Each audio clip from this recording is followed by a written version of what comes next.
Caros irmãos em Cristo Jesus, irmãos muito amados, que nos acompanham também pelas nossas redes sociais, nesse dia que nós chamamos o dia Letare, que em latim quer dizer o dia da alegria.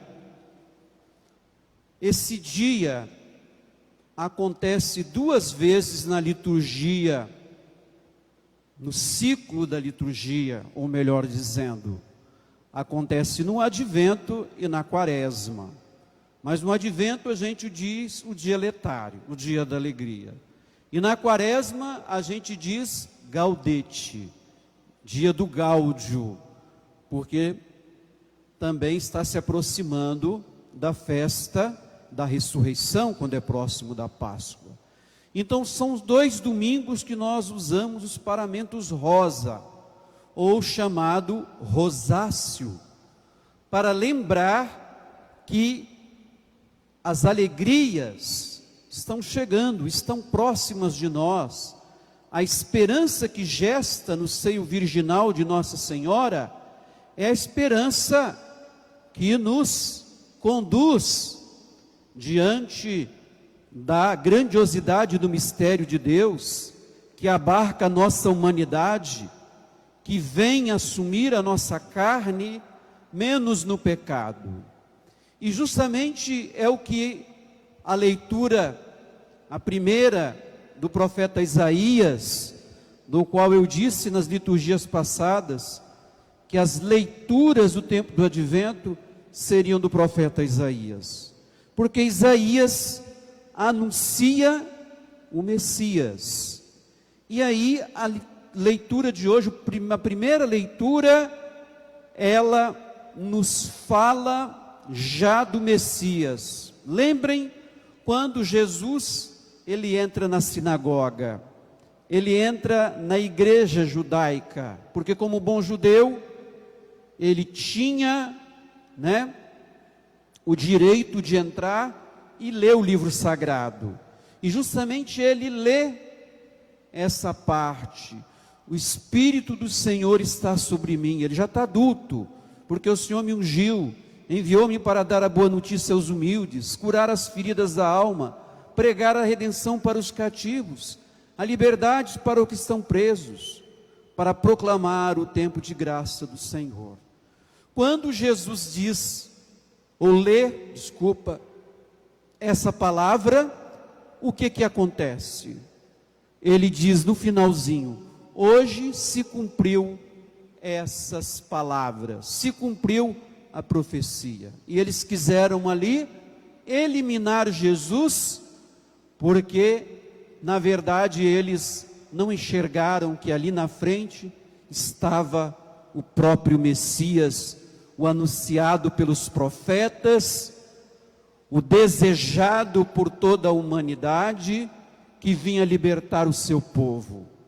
Nós podemos fazer um contexto também e experimentar que no tempo de Jesus havia muitos Messias, muitos apareceram, mas não era o Messias verdadeiro, não era Jesus, mas apareceram com outros nomes. Era comum isso aparecer no tempo de Jesus, mas ele é o predito pelos profetas, falado das Escrituras. E justamente quando ele comenta, ou quando ele chega e diz, dentro da sinagoga se cumpriu essa passagem, todos ficaram admirados e alguns consternados, porque não acreditaram, não confiaram em Jesus nosso Salvador. E daí, durante a caminhada de Jesus, o que vai acontecer?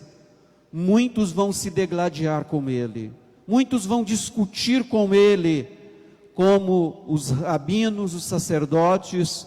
Ele vai ter uma batalha terrível, porque eles não aceitam o Messias.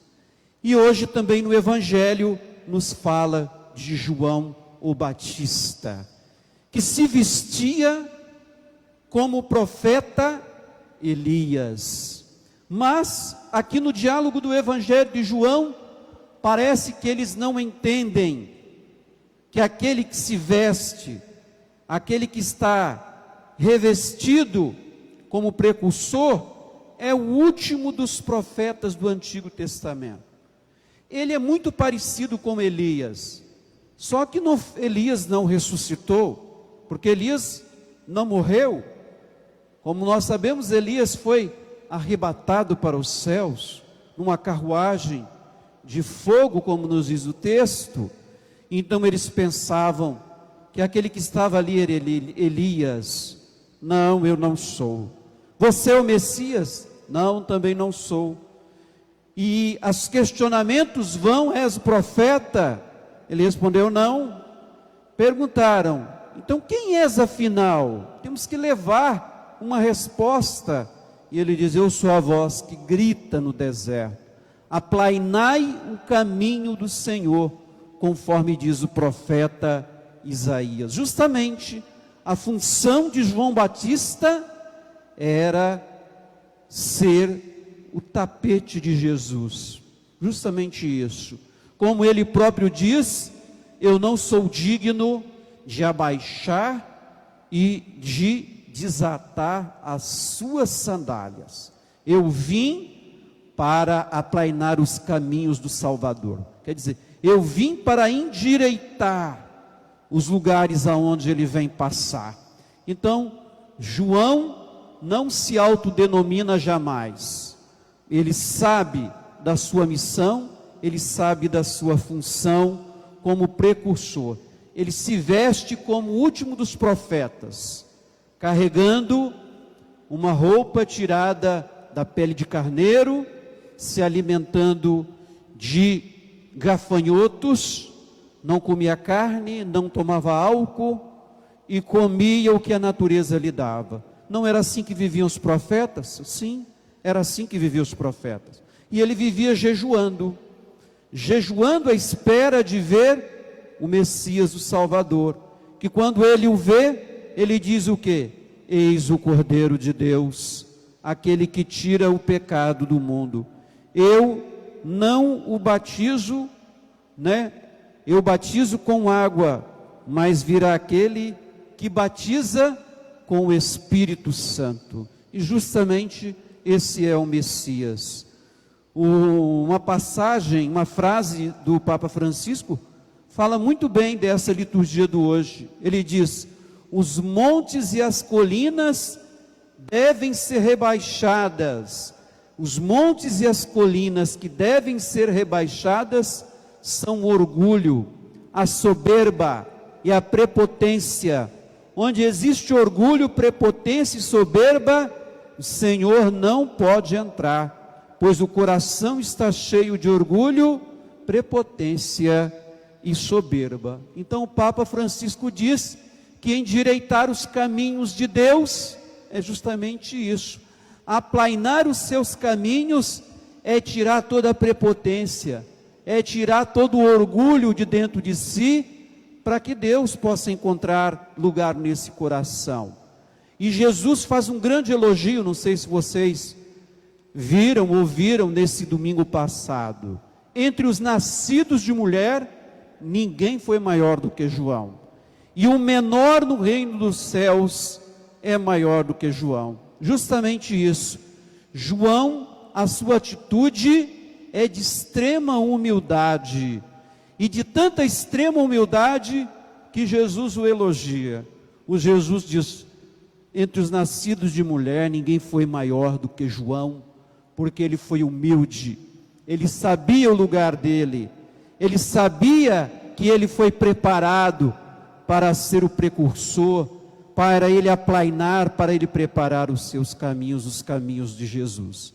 Então, meus irmãos, nesse dia de hoje, justamente está essa significativa para nós. Dia de alegria, mas dia também de preparar as veredas de Deus, de aplainar as montanhas, de não deixar nada que esteja em morros, nada que esteja não alinhado, mas que tudo esteja alinhado para que Deus possa nascer, para que Deus possa vigorar no meio de nós, para que Deus possa ser e se fazer morada no meio de nós. Nosso espírito, com certeza, deve se declinar principalmente aos mais sofridos, principalmente aos excluídos diante da nossa sociedade. Não sei se vocês viram numa reportagem, mas eu fiquei altamente sensibilizado quando uma criança de 7 anos, nessa reportagem, ela aprendeu a fazer biscoitinhos. Ela faz a massa e ela corta os biscoitinhos igual uma estrelinha e ela vende os biscoitinhos para que ela possa ter o dinheirinho para comprar os brinquedos das crianças mais pobres. Olha só, uma criança de 7 anos, o que representa isso? Ela se sensibiliza pela pobreza das crianças que não tem o seu brinquedinho nesse fim de ano de Natal, que não tem um carrinho, que não tem uma boneca, e ela vai ajuntando esse dinheiro para fazer a felicidade de outras crianças. Que maravilha! O coração dessa criança está cheio de Deus, o coração dessa criança está pleno do Espírito Santo. É o coração de criança que nós devemos ter, é o coraçãozinho dela que se abaixa à miserabilidade humana, e ela enxerga com os olhos e com o coração de Cristo o mais necessitado, e faz das mãozinhas dela o que? Ações que possam ajudar o semelhante ao próximo. Isso é aplainar, é preparar os caminhos do Senhor, é preparar as suas veredas.